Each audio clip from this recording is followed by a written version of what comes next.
The fallout from the political scandal and subsequent prosecutorial investigation is wreaking havoc on state affairs, with the National Assembly, for one, essentially paralyzed.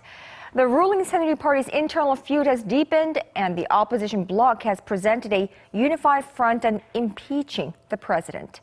Our Myung-kil from Seoul's National Assembly.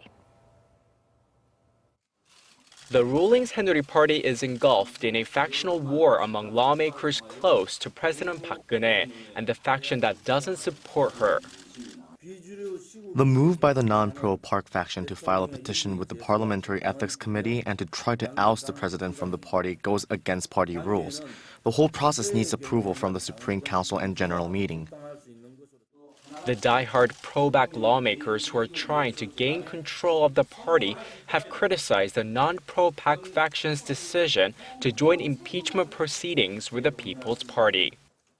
The country's three main opposition parties have agreed to push for the president to be impeached, though they differ on the timing of when to put the procedure in motion. They are also at odds over the timing of when to put forward a new candidate for a new prime minister. The main opposition Democratic Party of Korea is pressuring President Park to resign voluntarily so that the country doesn't have to undergo a time-consuming impeachment process. It also argues that President Park should first vow to step down before they name a prime minister candidate. President Park must resign voluntarily. Based on that, we will review the president's impeachment and the issue of forming an interim cabinet. The People's Party, on the other hand, insists that the impeachment process should begin right away. It also wants Parliament to move ahead with choosing a new prime minister to fill in the presidential vacancy that could occur during the impeachment process.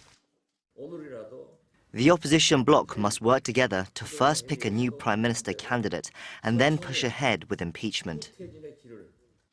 The impeachment campaign gained traction after the prosecution identified the president as an accomplice in many of the acts related to the corruption scandal involving her longtime confidant Choi Soon-sil and her former aides. Myung-kil, Arirang News. And on a recent development, rival parties also agreed today to summon the leaders of Korea's 8 largest conglomerates as witnesses early next month for a parliamentary probe into the Choi Soon-sil scandal.